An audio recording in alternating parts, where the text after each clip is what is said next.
How many of you watching this video can name the 6 Nazi death camps? Auschwitz-Birkenau, Belzec, Chelmo, Majdanek, Sobibor, Treblinka. How many of you watching this video know when the Warsaw Ghetto Uprising took place? Pesach 1943. I suspect that either you didn't know the answers, or if you thought you knew the answers, you were mistaken.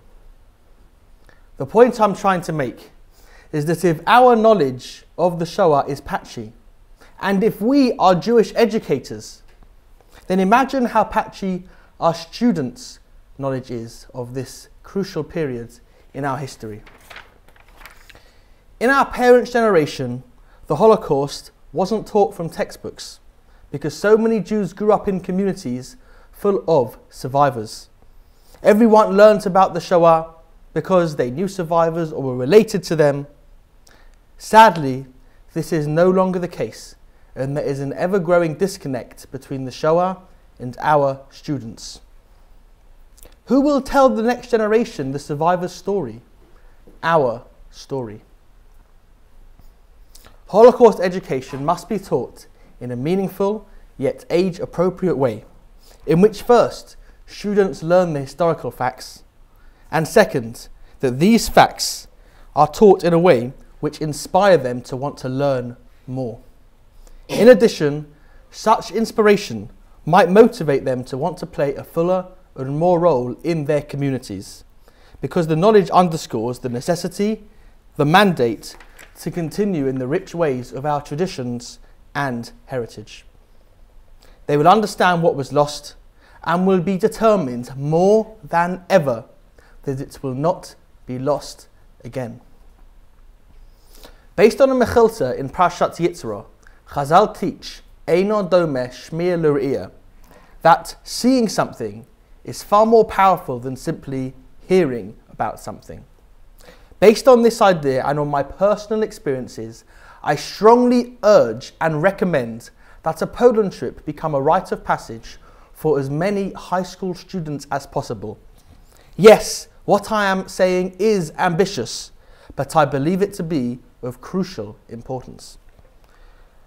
I have seen firsthand how students have been positively affected by such programs and how participants have returned knowing more, understanding more, and being more sensitized to the suffering of others and being more committed to their faith. Such trips bring students to the sites of pre-war Jewry, such as ancient Jewish quarters, Kivrei Tzadikim, yeshivas, and other Jewish infrastructure. We cannot mourn unless we know what we're mourning for. Groups then go on to 1 or 2 death camps, the places of the darkest episodes of human history. With support, with sensitive guidance of caring adults, and with enough time to process what they have been experiencing, students come away changed forever. They are more sensitive about the plight of the other, with the knowledge that they must stand up for those who are threatened. They also recognize more fully the centrality, the necessity, and the bracha of the State of Israel.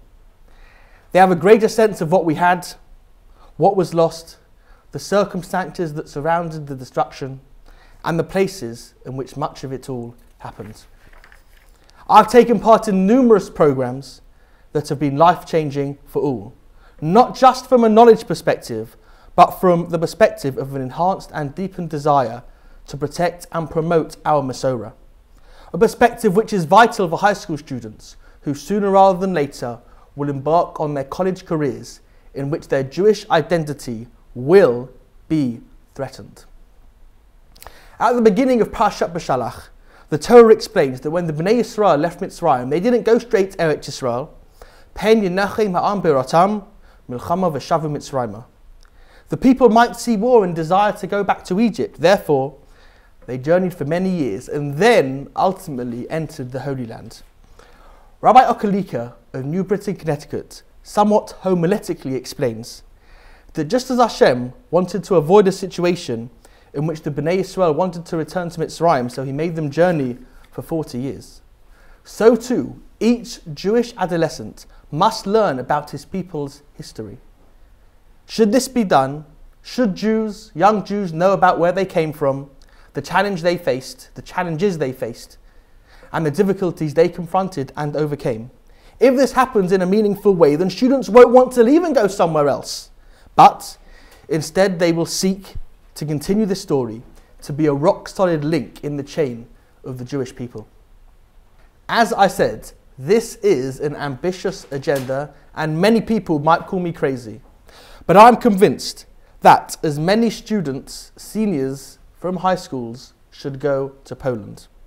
If the students are fully prepared, and if the trip is well run and well staffed, the students shall return from Eastern Europe more educated, more sensitive, and will display a firmer commitment and connection to Judaism and to the land of Israel. Eino domeh shmiya l're'iyah. Holocaust education nowadays in 2013 must be taught. It certainly is no longer learned by talking to survivors in shul, around Shabbos tables, at the bakery, at the butcher. Now is the time to act. Thank you.